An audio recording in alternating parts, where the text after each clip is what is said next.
add 1 scoop.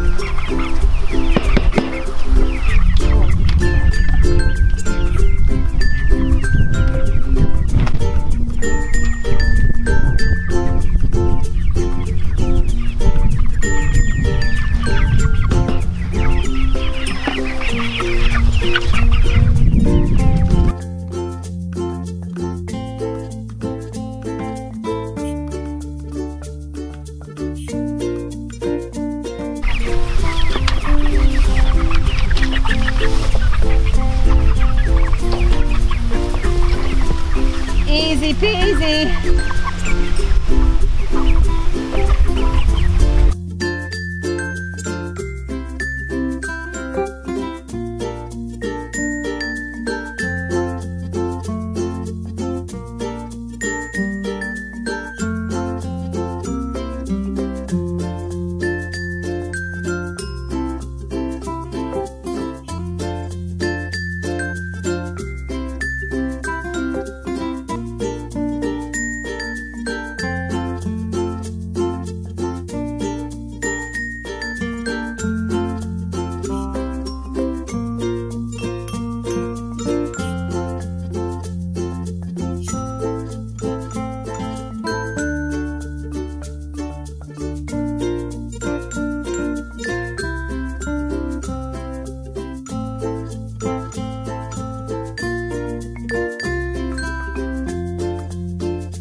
Finished the 4th one last night. I got the chickens moving into it. Austin was here to help us get it moved out here and help us wrangle the chickens to get them into it. Because this was the last of the chickens, the ones who didn't want to get caught, didn't want to get into the cage to be transported, so they're a little harder to catch. But we got them all. So we have some things that we've learned. First of all, we would definitely go with a PVC instead of the EMT. A lot lighter, and the shape is better. There's more headroom in each of them for the birds as well as for us. We would go with the door that we made that goes the tallest rather than the shorter doors where we have to go in. So it's a no-brainer. We just didn't see it when we started. In time. We would take the doors on the bottom and raise them up to the top of the 2x4 instead of the bottom, so it doesn't drag on as bad. It's still going to drag some. We put doors at both ends on the last two, so we're going to go back and put doors on the other end and make them tall all the way to the top. What else would we change? Oh, using PVC curved at the top feeders like we had in Oregon, rather than the big troughs. 6-inch trough, 6-inch tubing cut in half. So well, not in half, curve it up like. That's right. It needs to be curved up. Yeah. So kind of cut the top of it off. Just trim the top of it off. We'll show you the video when we make that. But instead, the troughs he made are wonderful for sitting out in the field and having them come. Yes. But pulling them in and out is not good. Yeah. So those are all the things that we've learned. We're super excited about this. Oh, this is great. This is great. So they're ready to move across this field. We feel we have more than enough, with the amount of time that we have left with them, more than enough time for us to go up.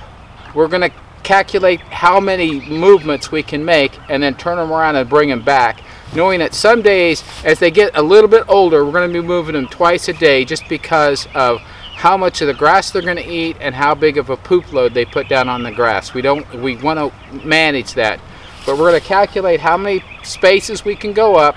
So we do half of them that way, half of them coming back, so that when processing day arrives, they're right up here to where they're the closest we can have them. We plan on processing in 3 weeks, and at least the bigger ones. There's some smaller ones that we may wait just a little bit. We have 25 in each, and tell them the dimensions of them, Jim. It's a little over 7 feet wide, and it's a little over 9 feet long. Oh, okay. Okay. The tarps are 10 foot, so you can see there's just a little bit of space.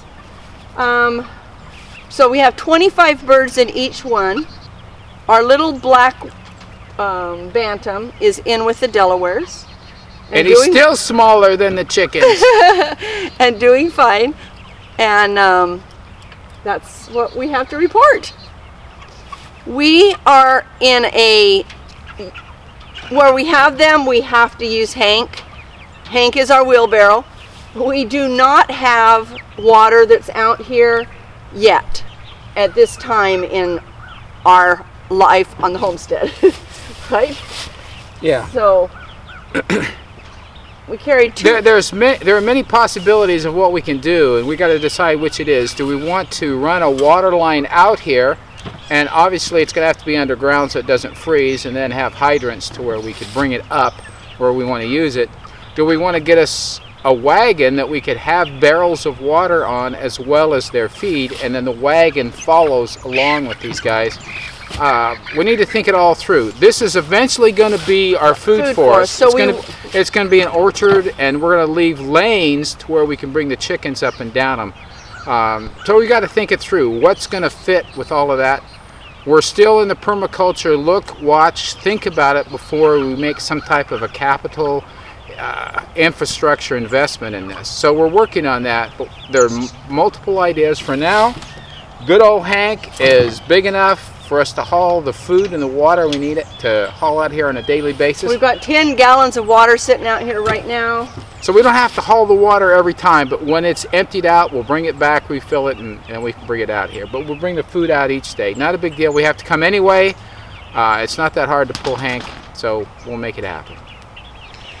Thank you for joining us on our chicken journey. This has been a project in the making for a long time, and we're very, very happy about it.